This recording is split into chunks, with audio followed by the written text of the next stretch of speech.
Assalamualaikum warahmatullahi wabarakatuh.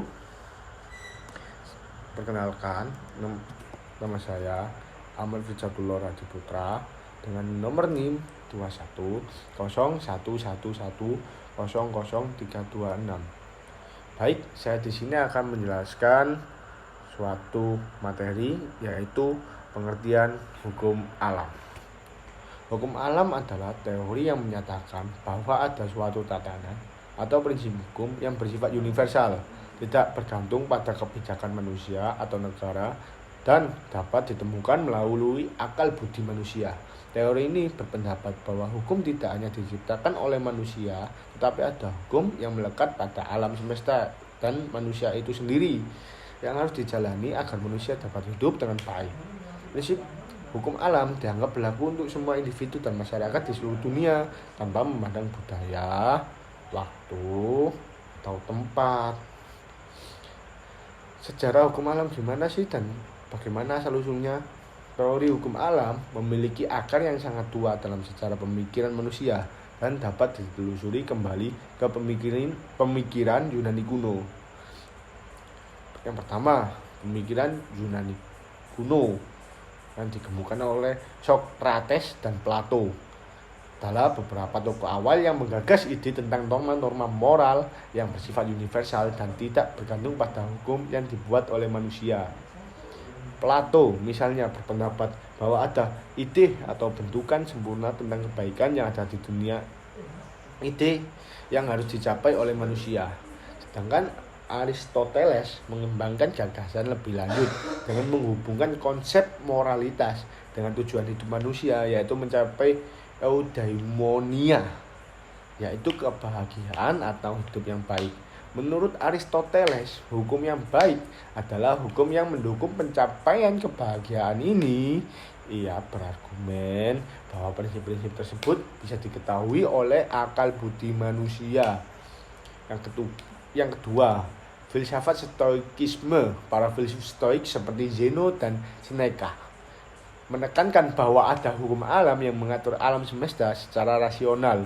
Hukum ini tidak bisa diubah oleh manusia, dan untuk hidup yang baik, manusia harus hidup selaras dengan hukum alam ini.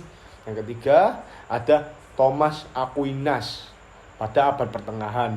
Salah satu tokoh yang sangat berpengaruh dalam pengembangan teori hukum alam adalah Thomas Aquinas 1225 sampai 1274 dalam karya terkenalnya Summa Theologica. Aquinas menggabungkan pemikiran hukum alam dengan ajaran agama Kristen. Menurut Aquinas, hukum alam adalah bagian dari hukum ilahi yang berasal dari Tuhan dan dapat ditemukan melalui akal budi manusia. Ia mengklasifikasikan hukum dalam 4 tingkatan. Hukum ilahi, divine law, yang berasal dari Tuhan. Terus yang kedua, hukum alam, natural law, yang dapat dipahami oleh akal manusia. Hukum manusia, human law, yang dibuat oleh manusia. Hukum eternal law, yang mengatur seluruh alam semesta. Aquinas berpendapat bahwa hukum manusia harus sesuai dengan hukum alam agar dianggap sah dan adil. Yang keempat, tokoh John Locke pada abad ke-17. Dalam konteks pemikiran politik, John Locke mengembangkan konsep hak-hak alamiah yang sangat berpengaruh pada teori-teori pemerintahan modern. Locke berpendapat bahwa setiap individu dilahirkan dengan hak-hak alamiah seperti hak atas kehidupan, kebebasan, dan properti. Hak-hak ini tidak bisa dicabut oleh pemerintah atau otoritas manapun. Dalam pandangan Locke, negara harus melindungi hak-hak alamiah ini seperti hak atas kehidupan, kebebasan, dan properti. Hak-hak ini tidak bisa dicabut oleh pemerintah atau otoritas manapun. Dalam pandangan Locke, negara harus melindungi hak-hak alamiah ini, dan jika pemerintah melanggar prinsip-prinsip tersebut, maka rakyat berhak untuk memberontak. Berapa prinsip-prinsip utama dalam hukum alam? Hukum alam berlandaskan pada beberapa prinsip dasar yang menjadi pijakan dalam menentukan apakah suatu tindakan atau kebijakan itu benar atau salah. Beberapa prinsip utama dalam teori hukum alam adalah yang pertama, universalitas. Hukum alam berlaku untuk semua manusia di semua tempat dan pada semua waktu. Prinsip ini menegaskan bahwa ada kebenaran moral yang bersifat objektif dan tidak bergantung pada budaya atau hukum positif. Hukum yang dibuat oleh manusia. Rasionalitas hukum alam bisa dipahami oleh akal budi manusia. Menurut teori ini, setiap manusia memiliki kemampuan untuk memahami apa yang benar dan salah, dan hukum alam dapat diketahui melalui akal yang sehat, penalaran logis, dan introspeksi. Yang ketiga, hak alamiah. Manusia sebagai makhluk rasional memiliki hak-hak tertentu yang diberikan oleh hukum alam. Hak-hak ini seringkali diidentifikasi dengan hak untuk hidup, kebebasan, dan kepemilikan properti. Konsep ini sangat penting dalam filsafat politik, terutama dalam karya-karya tokoh seperti John Locke. Yang keempat, kebaikan bersama atau common good. Hukum alam mengarah pada pencapaian kebaikan bersama. Tujuan utama hukum alam adalah untuk memungkinkan manusia hidup dalam harmoni, mencapai kebahagiaan, dan memenuhi tujuan hidupnya.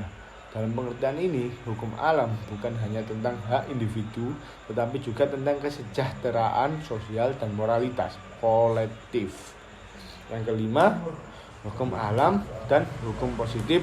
Menurut teori hukum alam, hukum positif, hukum yang dibuat oleh negara atau pemerintah, harus sejalan dengan prinsip-prinsip hukum alam. Jika hukum positif bertentangan dengan hukum alam, maka hukum tersebut dianggap tidak sah atau tidak adil. Dalam hal ini, individu berhak untuk menantang hukum yang dianggap tidak sesuai dengan prinsip-prinsip moral yang lebih tinggi. Perbedaannya apa sih hukum alam dengan hukum positif? Salah satu perbedaan utama dalam teori hukum adalah perbedaan antara hukum alam dan hukum positif. Hukum positif adalah hukum yang diciptakan oleh otoritas negara atau pemerintahan, sedangkan hukum alam dianggap bersifat lebih mendasar dan universal. Beberapa perbedaan utama antara keduanya adalah yang pertama, sumber.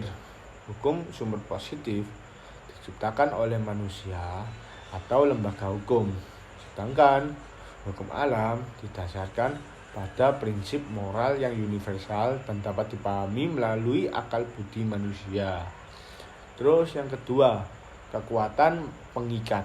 Hukum positif mengikat karena diberlakukan oleh pemerintah atau negara.